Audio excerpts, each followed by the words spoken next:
Hello friend, आप सभी का स्वागत है एग्ज़ाम अटैकर के यूट्यूब चैनल पर। देखिए, हम लोग बीए की जो फर्स्ट ईयर की हिस्ट्री है उसकी सीरीज़ हम लोग कर रहे हैं।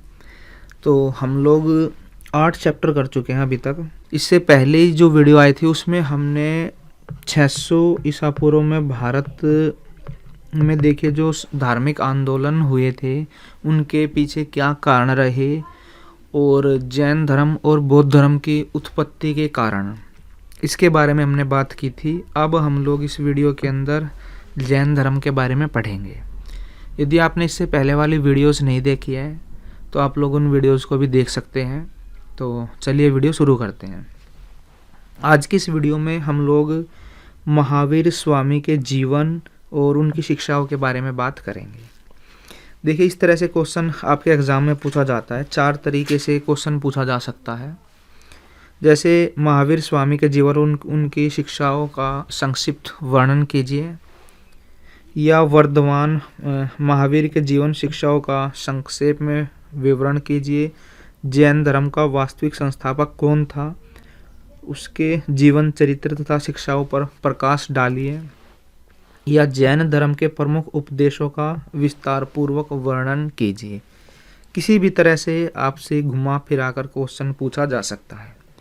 सबसे पहले हम लोग इसका एक ओवरव्यू लेंगे, उसके बाद सारी चीज़ें हम लोग डिटेल में पढ़ेंगे। देखिए, सबसे पहले हम लोग इसका इंट्रोडक्शन देंगे। तो इंट्रोडक्शन के अंदर हम लोग क्या पढ़ेंगे कि जो 600 ईसा पूर्व के आसपास का जो टाइम था, उस टाइम पर क्या हुआ, जो हिंदू धर्म था उसमें काफ़ी सारी बुराइयां चली हुई थी। आम आदमी जो है काफ़ी परेशान था, ब्राह्मणों का प्रभुत्व था। तो उस टाइम पर क्या हुआ, जैन धर्म और बौद्ध धर्म इनका उदय होता है। तो हिंदू धर्म में जो बुराइयां हैं उनके बारे में ये अपने विचार रखते हैं, और समाज में देखे जो अंधविश्वास, रूढ़ियाँ या सामाजिक बुराइयां हैं उनको दूर करने का प्रयास ये करते हैं।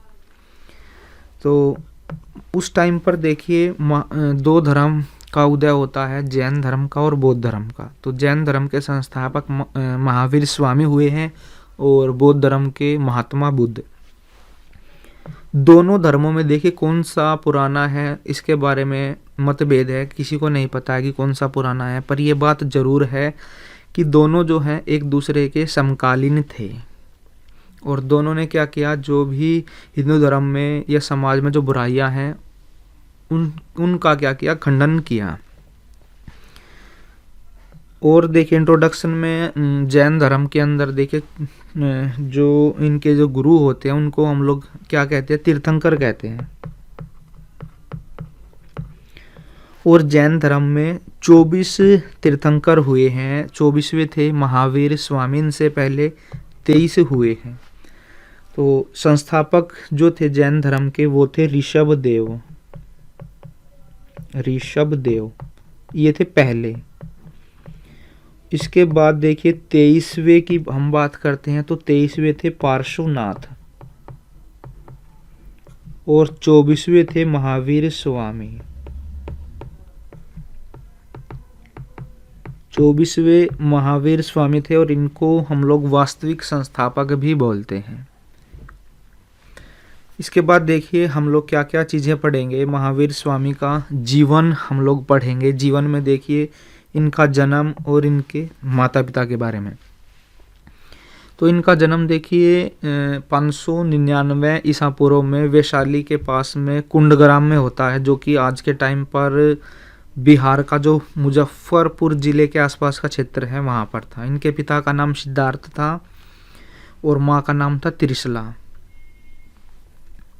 और देखिए इनके जन्म से पहले इनकी माँ को जो है 14 सपने आए थे। फिर ये सपने इनके पापा को वो बताते हैं, फिर वो कहते हैं कि तुमने सपने देखे, तुम्हें जो है सुंदर बालक प्राप्त होगा जो हमारे कुल का नाम रोशन करेगा।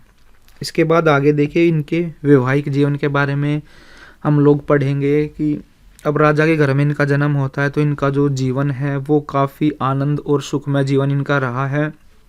इनकी जो शादी है वो यशोदा से इनकी शादी होती है, और फिर इनको एक बेटी होती है, और इनकी बेटी का नाम था प्रियदर्शना, और उसकी शादी देखिए, उसकी शादी होती है जमाली से, जो कि आगे चलकर इनके शिष्य बनते हैं।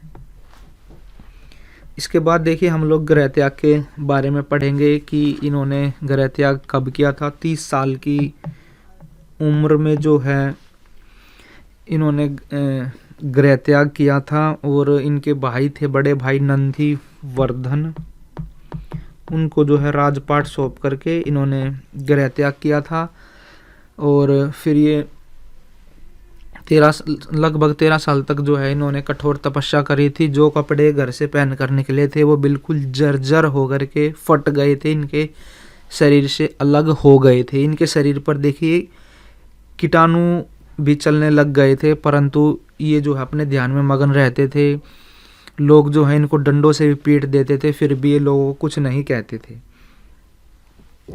तो 30 साल की उम्र में इन्होंने गृह त्याग किया था। फिर है केवल्य, 13 साल की, वैसे तो एग्जैक्ट तो थी 12 साल और 5 महीने 15 दिन, तो लगभग ये लगा लो 12 साल बाद इनको ज्ञान की प्राप्ति हुई थी। तो उस टाइम पर ये थे 42 वर्ष के। तो 42 वर्ष की आयु में जो है इनको ज्ञान की प्राप्ति होती है, और इसके बाद जो है फिर ये जीन कहलाए, और ज्ञान प्राप्ति की घटना को जैन धर्म में केवल्य कहा गया, और उस टाइम पर इनकी जो एज थी वो 42 वर्ष थी। अब ज्ञान प्राप्ति के बाद देखिए जैन धर्म का प्रचार प्रसार करते हैं। इनकी जो मृत्यु हुई थी वो हुई थी 72 वर्ष की आयु में। तो 42 के में इनको ज्ञान प्राप्त हुआ था। 42 में इन्होंने क्या किया था, 30 वर्ष तक इन्होंने जो है अपने धर्म का प्रचार किया था, 30 वर्षों तक।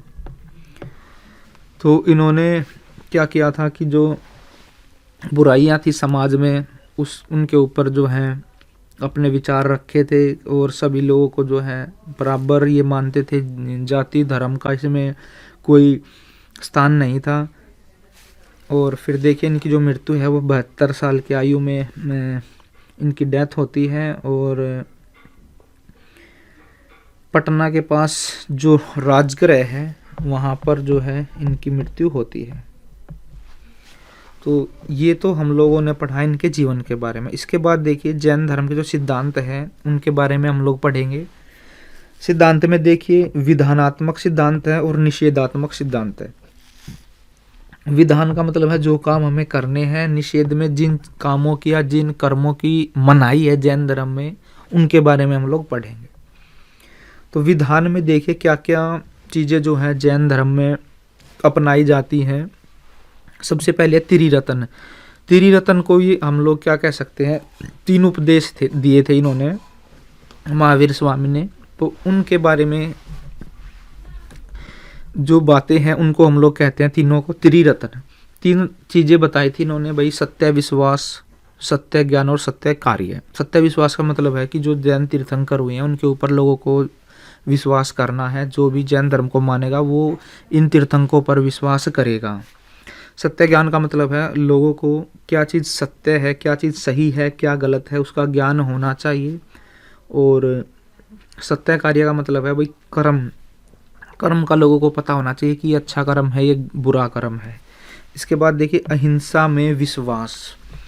तो जैन धर्म अहिंसा में विश्वास करता है। ये जो जीवों की हत्या है उसका विरोध करता है। देखिए बौद्ध धर्म में तो केवल जो जीव जंतु हैं और मनुष्य हैं इन्हीं में जीवन बताया गया है, पर जो जैन धर्म है ये तो पेड़ पौधे इनको भी काटने को मनाही होती है कि भाई इनमें भी जीवन होता है। ठीक है। और इसके बाद देखिए कठोर तपस्या के बारे में ये कहते हैं कि भाई हमें अपने शरीर को कष्ट देने चाहिए। जितने हम लोग कष्ट देंगे उतना ही जो हमारा शरीर या जो हमारा जो जीवन है वो निखरेगा, सोने की तरह चमकेगा। तो ये कहते हैं कि भाई 2 पक्ष होते हैं हमारे जीवन के, एक भौतिक होता है, एक आध्यात्मिक होता है। तो हमें जो है दोनों पक्षों के ऊपर जो है काम करना चाहिए। हमें भौतिक जीवन के साथ साथ जो आध्यात्मिक जीवन है उसके ऊपर भी काम करना चाहिए। आगे देखिए कर्म सिद्धांत है। कर्म सिद्धांत में कर्मों के बारे में बताते हैं भाई अच्छे कर्म के बारे में, बुरे कर्मों के बारे में कि भाई अच्छे कर्म करेंगे तो आगे जो हमें अच्छा जीवन मिलेगा, क्योंकि ये पुनर्जन्म में भी विश्वास करते हैं ना ये कि भाई जैसा कर्म हम लोग अब करेंगे आगे हमारा जीवन फिर वैसा ही होगा। आगे देखिए नारियों को स्वतंत्रता देने पर भी ये बल देते हैं कि भाई जो नारी है उसको भी पुरुषों के समान आज़ादी दो। तो जैन धर्म के जो संघ थे उन्होंने स्त्रियों के लिए भी अपने दरवाजे खोल दिए थे, ठीक है, कोई भी जैन धर्म को अपना सकता था। इसके बाद 18 पाप बताते हैं जैन धर्म में। 18 पाप बताए गए हैं, जैसे कि हिंसा है, चोरी है, क्रोध है, लोभ है, चुगली है, निंदा है, ये सारे पाप बताए गए हैं। इसके बाद है पुनर्जन्म का सिद्धांत है कि भाई जन्म मरण के बारे में बताते हैं, हमें अच्छे कर्म करने चाहिए, अच्छे कर्म करेंगे तो फिर आगे जो है जन्म मरण से हम लोग आज़ाद हो सकते हैं, अच्छे कर्मों का फल ज़रूर मिलता है, इसके बारे में बताते हैं। फिर देखिए नैतिकता पर बल। नैतिकता पर बताते हैं कि भाई हमें नैतिक जीवन जीना चाहिए, हमें अच्छे काम करने चाहिए, सच बोलना चाहिए, संयम पूर्वक हमें जीवन जीना चाहिए, अहिंसा का हमें पालन करना चाहिए, इन सब के बारे में ये बताते हैं। इसके बाद देखिए मोक्ष। तो मोक्ष के बारे में भी जैन धर्म बताता है कि हमें जो है कर्मों के ऊपर जो है बल देता है कि भाई कर्म फल का हमें नाश करना चाहिए, जैसा कर्म करेंगे हम लोग वैसा ही हमें फल मिलेगा। 2 क्रियाएं बताते हैं, संवर और निर्जरा। यहाँ पर मैं लिख देता हूँ, एक है इसमें संवर है और दूसरी है निर्जरा। इन क्रियाओं के बारे में जैन धर्म बताता है। संवर ये कहता है कि भाई नए कर्म के प्रवाह को रोका जाए, और निर्जरा ये कहता है कि जो पहले जन्म के जो कर्मफल हैं उनका जो संग्रह है हमारे पास उनको हमें नष्ट करना चाहिए। फिर देखिए 5 महाव्रत। अब जैन दर्शन के जो है ये अमूल्य निधि इनको कहा जाता है, और जो इनका जो पालन है वो श्रमणों और सन्यासियों के लिए ये जो है ज़रूरी माने गए हैं 5 महाव्रत। तो इनमें क्या क्या चीज़ें बताई गई हैं, एक है अहिंसा महाव्रत, इसके बाद है सत्य महाव्रत, अस्तेय है, अपरिग्रह महाव्रत है, और ब्रह्मचर्य महाव्रत। ये जो महाव्रत है इनका पालन सन्यासियों के लिए है, मतलब सन्यासियों को जरूर पालन करना है इनका। इसके बाद है निषेधात्मक सिद्धांत में, मतलब किन चीज़ों की जैन धर्म में मनाही की गई है। देखिए जैन धर्म ईश्वर में अविश्वास रखता है, ईश्वर की सत्ता में कोई विश्वास नहीं रखता। हिंदू धर्म के जो सिद्धांत है उनको ये स्वीकार नहीं करता है, ये आत्मा को जो है पूर्ण शक्ति मानते हैं। बाकी जो पूजा पाठ है या जो हिंदू धर्म के आडंबर हैं उनमें ये यकीन नहीं करते। इसके बाद है यज्ञ बलि में अविश्वास। तो हिंदू धर्म में जो यज्ञ प्रथा है या जो बलि दी जाती है उनका ये क्या करते हैं, विरोध करते हैं। इसके बाद है संस्कृत भाषा तथा वेदों में अविश्वास। तो हिंदू धर्म के जो वेद हैं उनमें ये विश्वास नहीं करते हैं, और जो संस्कृत भाषा है उसमें भी विश्वास नहीं करते हैं। तो ये तो देखिए अपने जो उपदेश हैं उनको उनमें भी क्या करते हैं, जो आम लोगों के द्वारा जो भाषा बोली जाती है उसमें ये विश्वास करते हैं, उसी में प्रचार प्रसार करते हैं जैन धर्म का। आगे देखिए जाति प्रथा में अविश्वास। तो कोई भी व्यक्ति जैन धर्म को अपना सकता है। जैन धर्म जात पात में कोई भी विश्वास नहीं करता है, सभी जाति सभी धर्मों को स्वीकार करते हैं। इनका मानना है कि कोई भी व्यक्ति जो है भाई जन्म से ब्राह्मण या कर्म से क्षत्रिय नहीं होता है। तो मनुष्य को जो है जातियों में नहीं कर्म में विश्वास जो है रखना चाहिए, ये ऐसा इनका मानना है। तो अब देखिए हम लोग इन सारी चीज़ों को डिटेल में पढ़ेंगे। 6ठी शताब्दी ईसा पूर्व में जैन धर्म का विकास हुआ। इस युग के लोगों में बौद्धिक चिंतन का विकास हुआ। इस युग को धार्मिक एवं सामाजिक सुधार आंदोलन का युग भी कहा जाता है। देखिए कोई भी सभ्य समाज हो उसमें कुछ ऐसे मननशील विचारक हुए हैं जिन्होंने परंपरागत धार्मिक अंधविश्वासों तथा रूढ़ियों और सामाजिक बुराइयों को दूर करने का प्रयास किया है और मानव जीवन को नई दिशा जो है प्रदान की है। हर समाज या कोई भी सभ्य देश है उसमें कोई ना कोई ज़रूर हुआ है जिसने उस टाइम पर जो समाज में अंधविश्वास हैं, बुराइयां हैं, उनको दूर करने की कोशिश की है। तो इस सुधारवादी आंदोलन का जो नेतृत्व है भारत में महावीर स्वामी और महात्मा बुद्ध ने किया। महावीर स्वामी ने जैन धर्म तथा महात्मा बुद्ध ने बौद्ध धर्म का प्रसार दूर दूर तक किया। इन दोनों धर्मों में कौन सा धर्म अधिक प्राचीन है इसके बारे में कुछ निश्चित रूप से नहीं कहा जा सकता, परंतु ये बात जरूर मानते हैं कि दोनों धर्म के जो संस्थापक है वो एक दूसरे के समकालीन थे और दोनों का उद्देश्य है हिंदू धर्म और समाज में जो बुराइयां हैं उनका खंडन करना था। जैन साहित्य के अनुसार जैन धर्म जो है वो आर्यों का जो वैदिक धर्म है उससे भी पुराना है, ऐसा जैन साहित्य कहते हैं। जैन धर्म के जो विद्वान हैं या जो इनके महात्मा हैं उनको तीर्थंकर कहा जाता है। ऐसा माना जाता है कि महावीर स्वामी से पहले 23 जैन तीर्थंकर हुए हैं। सबसे पहले ऋषभदेव थे, 23वें थे पार्श्वनाथ। पहले जो 22 तीर्थंकर हैं उनकी ऐतिहासिकता के बारे में क्या है, मतभेद है विद्वानों में, लेकिन पार्श्वनाथ अवश्य ऐतिहासिक पुरुष थे। पार्श्वनाथ का जो जन्म है वो महावीर स्वामी के जन्म से 250 साल पहले हुआ था और महावीर स्वामी के जो माता पिता हैं वो पार्श्वनाथ के ही अनुयायी थे।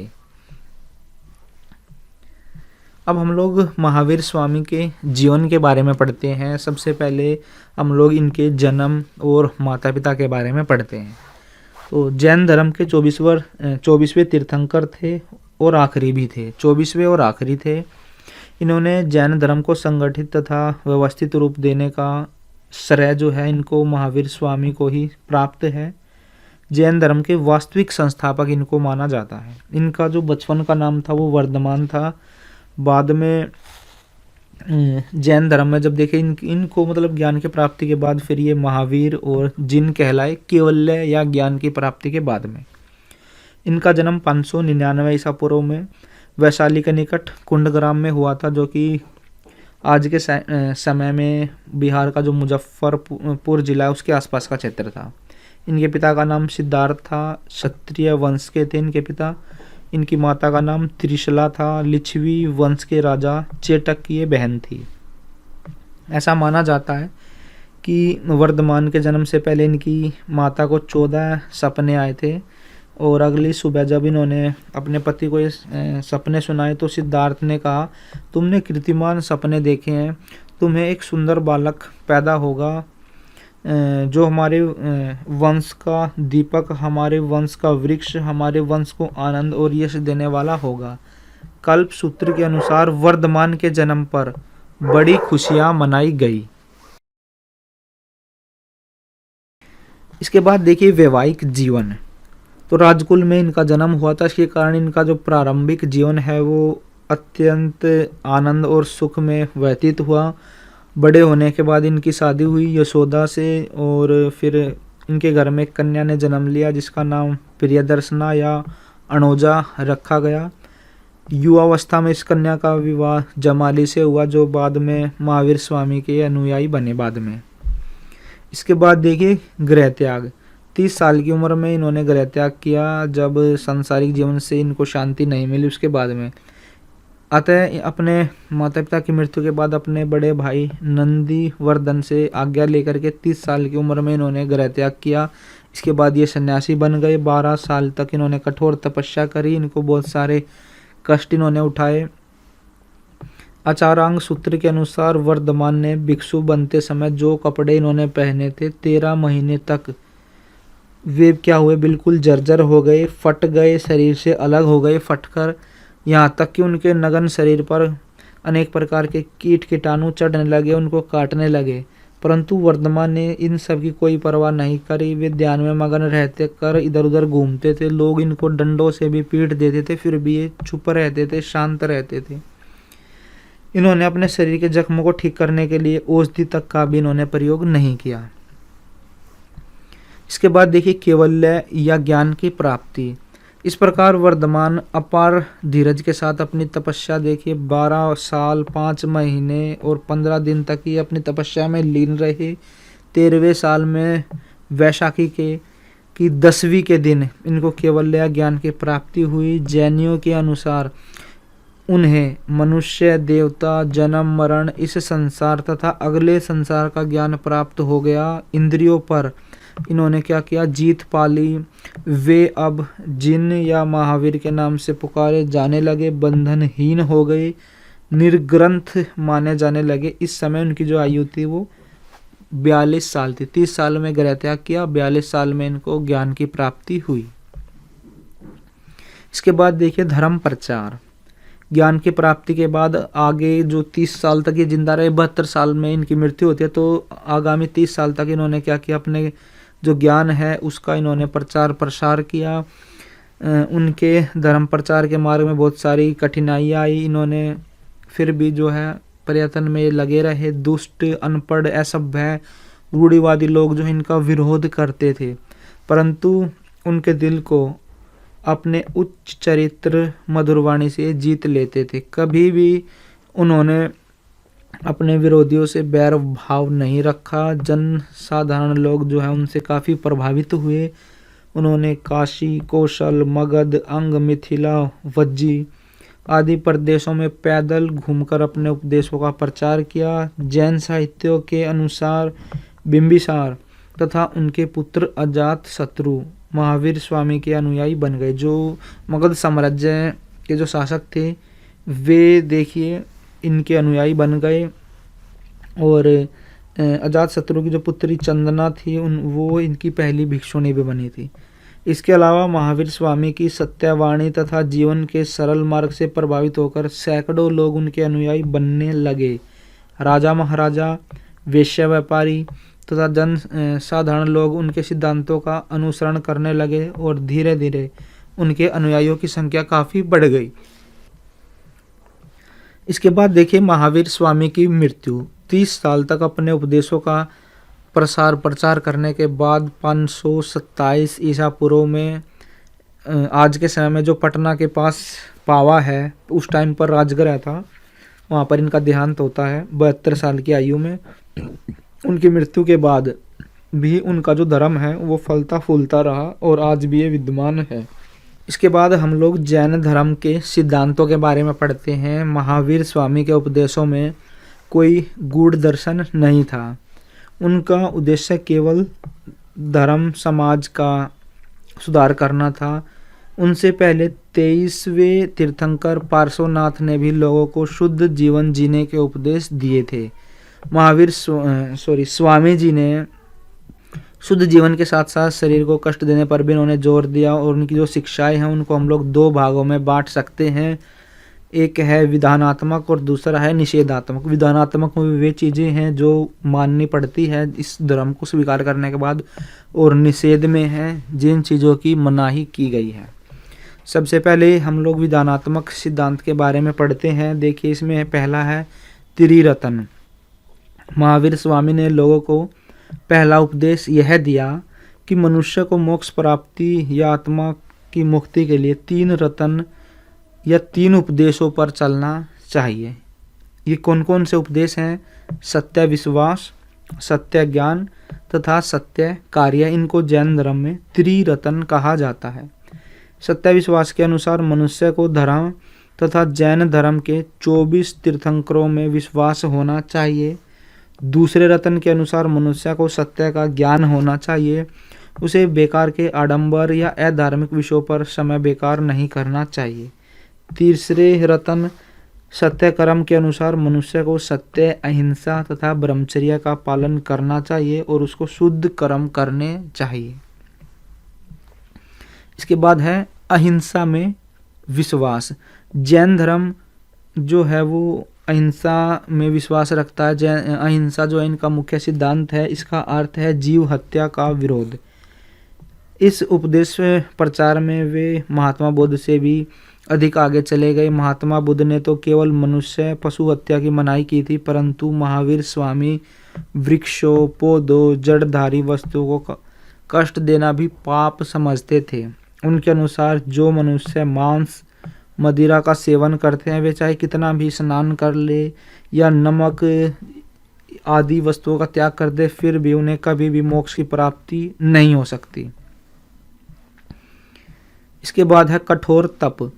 तपस्या जैन धर्म का अत्यंत महत्वपूर्ण सिद्धांत है। जैन धर्म की मान्यता है कि मनुष्य जितना कठोर तप करेगा उसका जीवन तपते हुए सोने की तरह जो है निर्मल रहेगा। उनके विचारानुसार मनुष्य के जीवन के दो पक्ष हैं, एक भौतिक पक्ष है, दूसरा आध्यात्मिक। एक नष्ट होने वाला है, दूसरा अमर रहने वाला है। आत्मा की मुक्ति के लिए भौतिक बलिदान जरूरी है, इसीलिए उन्होंने शरीर को कष्ट देने पर बल दिया। उन्होंने अपने शिष्यों को भी यही उपदेश दिया कि वे कठोर तप करें और शरीर को कष्ट देने का प्रयत्न करें। आगे है कर्म सिद्धांत। महात्मा बुद्ध की तरह महावीर स्वामी भी कर्म सिद्धांत को मानते थे। इस सिद्धांत के अनुसार मनुष्य के जीवन में किए गए अच्छे और बुरे कर्मों के अनुसार ही उसकी मृत्यु के पश्चात उसका नया जीवन निर्धारित होता है। इस जन्म मरण तथा पुनर्जन्म के चक्कर से आत्मा को मुक्त कराना ही जैन धर्म का उद्देश्य था। इसके बाद आगे देखिए, नारियों की स्वतंत्रता को बल देना। महावीर स्वामी ने नारियों की समानता तथा स्वतंत्रता पर बल दिया। उन्होंने अपने संघ के द्वार नारियों के लिए खोल दिए। उन्होंने घोषित किया कि पुरुषों की भांति नारियां भी निवारण की अधिकारिणी हैं। इसके बाद है 18 पाप। जैन धर्म में 18 तरह के पाप बताए गए हैं जो मनुष्य को पतन की ओर ले जाते हैं। इनमें से प्रमुख इस प्रकार है: हिंसा, चोरी, क्रोध, मोह, लोभ, कलह, चुगली, निंदा आदि हैं। जैन धर्म के अनुसार मनुष्य को इन पापों का त्याग करके निवारण के मार्ग की ओर बढ़ना चाहिए। फिर है पुनर्जन्म का सिद्धांत। मनुष्य को अपने कर्मों के कारण बार बार जन्म लेना पड़ता है। कर्म और पुनर्जन्म का सिद्धांत साथ साथ चलते हैं। जैन धर्म के अनुसार कर्मों के फल से बचने का कोई भी उपाय नहीं है। मनुष्य को अपने कर्मों का फल जरूर मिलता है, अतः व्यक्ति को जन्म और मृत्यु के चक्कर से बचना चाहिए और अच्छे कर्म या शुद्ध कर्म करने चाहिए। इसके बाद है नैतिकता पर बल। पार्श्वनाथ तथा महावीर स्वामी ने लोगों को उच्च नैतिक जीवन जीने की शिक्षा दी। उन्होंने अपने शिष्यों को बताया कि उन्हें सभी मनुष्य से प्यार करना चाहिए, अहिंसा का पालन करना चाहिए, हमेशा सच बोलना चाहिए, संयम पूर्वक जो है जीवन जीना चाहिए। उनका कहना था कि मनुष्य को पापी से नहीं पाप से गणना करनी चाहिए। इसके बाद है मोक्ष। जैन धर्म के अनुसार कर्म फल का नाश ही मोक्ष प्राप्ति का साधन है। मोक्ष प्राप्ति के लिए मनुष्य को कर्मों से छुटकारा पाना चाहिए। जैन धर्म में कर्म फल को नष्ट करने के लिए दो क्रियाएं बताई गई हैं, एक संवर है, दूसरा है निर्जरा। इसका प्रतिपादन किया गया है। संवर के अनुसार नए कर्मों के प्रवाह को रोका जाए तथा निर्जरा के द्वारा पूर्व जन्म के कर्म फल का जो संग्रह है उसको नष्ट किया जाए। इस प्रकार मनुष्य कर्म फल का नाश करके मोक्ष की ओर अग्रसर हो सकता है। इसके बाद है 5 महाव्रत बताए गए हैं जैन धर्म में, जो कि इनकी क्या है, अमूल्य निधि माने जाते हैं। इनका पालन करना श्रमणों तथा सन्यासियों के लिए जरूरी है। जैन दर्शन के 5 महाव्रत इस तरह से हैं: अहिंसा महाव्रत, सत्य महाव्रत, अस्तेय महाव्रत, अपरिग्रह महाव्रत, ब्रह्मचर्य महाव्रत। इसके बाद देखिए, निषेधात्मक सिद्धांत में जिन चीज़ों की जैन धर्म में मनाही है या जो चीज़ जैन धर्म जिस चीज़ में विश्वास नहीं करती है उसके बारे में यहाँ पर बताया गया है। सबसे पहले है ईश्वर में अविश्वास। महावीर स्वामी ईश्वर के अस्तित्व में कोई विश्वास नहीं रखते थे। उन्होंने हिंदू धर्म के प्रचलित सिद्धांत को स्वीकार नहीं किया। ईश्वर ने ही इस संसार की रचना की है, वही इसकी देखभाल करता है, इसको जो है इन्होंने स्वीकार नहीं किया है। उनके अनुसार मनुष्य की आत्मा में पूर्ण शक्ति विद्यमान है, अतः महावीर स्वामी ईश्वर पूजा को बेकार समझते हैं या व्यर्थ समझते हैं और उसमें विश्वास नहीं करते। आगे है यज्ञ और बलि में अविश्वास। महावीर स्वामी ने यज्ञ और बलि को आडंबर बताते हुए इसका विरोध किया। उन्होंने अपने धर्म प्रचार में अपने अनुयायियों को पशु बलि की भी मनाही दी। वे कहते थे कि मोक्ष प्राप्ति के लिए यज्ञ और बलि की कोई जरूरत नहीं है।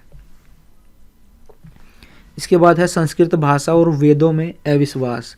महावीर स्वामी ने संस्कृत भाषा और वेदों की जो पवित्रता है उसमें अविश्वास प्रकट किया है। हिंदू धर्म में वेदों को पवित्र माना जाता था और के जो मंत्र हैं उनका उच्चारण करना सब हिंदुओं का धार्मिक कर्तव्य समझा जाता था। परंतु महावीर स्वामी ने वेदों और उनकी जो संस्कृत भाषा है उनके जो महत्व है उसको व्यर्थ बताया है। उन्होंने अपने उपदेशों का जो प्रसार है वो स्थानीय भाषा में किया। इसके बाद है जाति प्रथा में अविश्वास। जैन धर्म के अनुसार लोगों को जाति भेद एवं ऊंच नीच के भेदभाव में कोई विश्वास नहीं करना चाहिए। जैन धर्म जन्म से किसी व्यक्ति को श्रेष्ठ या शूद्र को नीच नहीं मानता, सभी जातियों को बराबर मानता है। महावीर स्वामी ने निवारण का द्वार सबके लिए खोल दिया था। सभी जाति और धर्म के लोग जैन धर्म को स्वीकार कर सकते थे। महावीर स्वामी कहा करते थे कि कर्म से ही कोई ब्राह्मण होता है, कर्म से ही क्षत्रिय होता है, जन्म से नहीं होता। कर्म से ही मनुष्य वैश्य होता है, कर्म से ही शूद्र। इसलिए मनुष्य को जातियों में नहीं कर्मों में विश्वास रखना चाहिए। इसके बाद देखिए जो हमने जितनी बातें पढ़ी हैं इन सबसे क्या कंक्लूजन निकला है, क्या निष्कर्ष इससे निकला है। उपरोक्त अध्ययन से यह स्पष्ट हो जाता है कि महावीर स्वामी का स्थान विश्व के महान धर्म सुधारकों में गिना जाता है। जब 6ठी शताब्दी ईसा पूर्व में भारतीय समाज कर्मकांडों, पाखंडों, हिंसात्मक यज्ञों से पीड़ित था, उस समय महावीर स्वामी ने उन्हें अहिंसा, नैतिकता, परोपकार, संयम और सहिष्णुता का पाठ पढ़ाया। हजारों साल बीत जाने के बाद भी देखिए स्वामी जी की जो शिक्षा है उनका महत्व आज भी कम नहीं हुआ है। उनकी शिक्षाएं अत्यंत सरल एवं व्यवहारिक थी। इसी कारण वे जैन धर्म को लोकप्रिय बनाने में सफल हुए। जैन धर्म का जो हमें वर्तमान स्वरूप मिलता है उनका श्रेय स्वामी को ही जाता है। तो इस वीडियो के अंदर हमने जैन धर्म के बारे में पढ़ा है। उम्मीद करते हैं आपको ये वीडियो पसंद आई होगी। यदि ये वीडियो आपको पसंद आई हो तो इस वीडियो को लाइक कीजिए, शेयर कीजिए और कमेंट बॉक्स के अंदर अपने कमेंट ज़रूर डालिएगा। और यदि आप लोग चैनल पर नए हैं तो चैनल को सब्सक्राइब कर लीजिए। इससे आपको हमारी आने वाली वीडियोज़ की नोटिफिकेशन मिलती रहेगी।